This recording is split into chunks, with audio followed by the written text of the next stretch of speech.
Kita ini harus baik lahir batin, saudara jamaah. Apa definisinya baik lahir batin? Harus baik angan-angannya, harus baik cara berpikirnya, harus baik hatinya, harus baik lisannya, dan harus baik apa? Jawarih, lahiriahnya. Jamaah, poinnya itu semua itu sebenarnya di akhlakul karimah.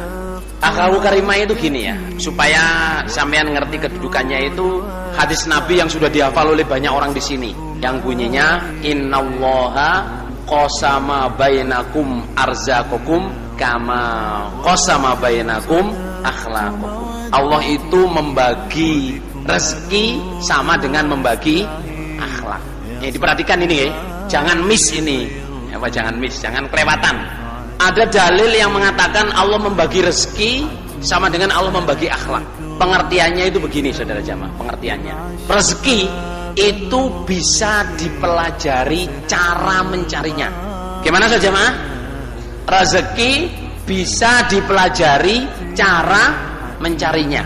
Tetapi yang bisa mendatangkan rezeki menjadi rezeki yang banyak itu hanya kuasa Allah.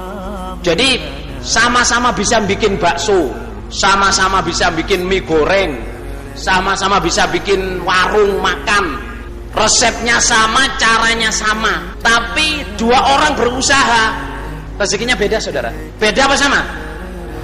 Beda. Karena apa? Skillnya, keterampilannya boleh sama, tapi yang menentukan rezeki adalah Allah.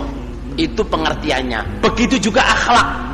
Akhlak itu, saudara jamaah, sampean boleh khatam kitabul adab 100 kali, kitabul adab di Bukhari hatam, kitabul adab di Muslim hatam, kitabul adab di Nasai hatam, di Abu Daud hatam, semua hatam.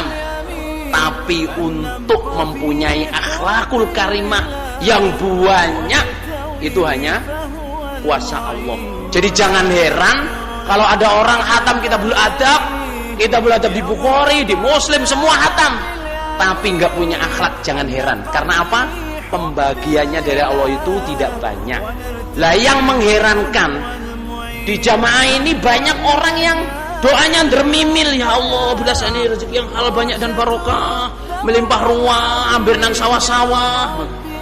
Doanya dermimil, tapi nggak pernah doa, ya Allah berilah saya, istri saya, anak-anak saya bagian akhlakul karimah yang banyak. Kenapa? Apa belum tahu artinya? Apa lebih penting rezeki daripada akhlak? Apa memang belum tahu? Kalau belum tahu, saya beritahu saudara jamaah, mintalah akhlakul karimah kepada Allah sama dengan minta rezeki. Karena apa? Sampean bisa punya ilmunya akhlak, tapi untuk punya akhlak itu hanya dari kalau gitu nggak perlu dong belajar ilmu akhlak. Perlu. Kayak sampean mau penjual makanan, buka restoran, ya harus punya ilmunya restoran, perlunya ilmunya masak, manajemen, bikin menu. Tapi rezeki sampean tidak ikut menentukannya, menentukan hanya Allah. Kita minta kepada Allah, berilah saya rezeki yang hal-hal banyak dan barokah. Sama dengan akhlak. Apa berarti saya nggak perlu hatam kitabul adab? Perlu. Tapi setelah hatam, mintalah ke Allah, ya Allah berilah saya ini bagian akhlakul karimah yang banyak. Karena apa, saudara jemaah? Dengan akhlak kita bisa hidup di mana saja. Dengan akhlak yang baik kita bisa hidup di mana saja. Mungkin apa lagi, Rasul? Dengan akhlakul karimah nggak ada sayangnya. Halo muda-mudi, anak-anak, bapak-bapak, ya toh, semuanya. Akhlakul karimah itu tidak pernah ada cacatnya, tidak pernah ada sayangnya. Tapi kalau udah akhlaknya akhlaknya jelek, saudara jamaah, semua disayangkan. Sebenarnya anaknya ganteng, tapi akhlaknya jelek, saya nggak suka. Coba saudara jamaah, berlaku nggak itu? Bisa terjadi nggak itu? Sebenarnya anaknya cantik, tapi akhlaknya jelek. Sebenarnya anaknya pinter, pandai, tapi akhlaknya nggak betul. Jadi akhlak jelek itu menghapus semua kelebihan. Tapi dengan akhlak yang baik, saudara jamaah, kekurangan itu tertutupi. Anaknya nggak begitu ganteng, tapi akhlaknya baik, saya senang. Mungkin apa nggih, Lur? Akhlaknya nggak orangnya nggak begitu cantik, tapi akhlaknya baik, sopan, rendah hati, ngomongnya lemah lembut, nggak apa-apa lah jadi menantu saya. Kan selalunya gitu. Jadi akhlak yang baik itu menghapus semua kekurangan. Tapi kita tidak bisa mendapatkan tanpa doa dan usaha.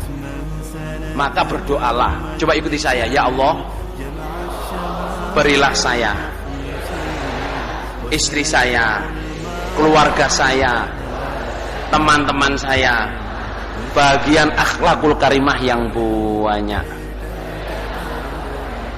yang bisa membawa derajat surga yang tinggi, barokah fid dunya wal akhirah. Ini saya contohkan saudara jamaah itu supaya sampean ngerti gimana caranya minta. Kadang-kadang jaluke piye ya ngono iku. Kalau saya doa, ya Allah bila saya, istri saya, anak-anak saya, adik-adik saya, ipar-ipar saya, keponakan-keponakan saya, dan jamaah saya, dan jamaah seluruh umumnya, jamaah keseluruhannya, berilah bagian akhlak karimah yang banyak, bisa rukun kompak, saling memaafkan, saling menghargai, ya, saling ingat mengingatkan, saling memaafkan, bisa masuk surga sama dari neraka. Itu doa, bagian dari doa saya, saudara jamaah.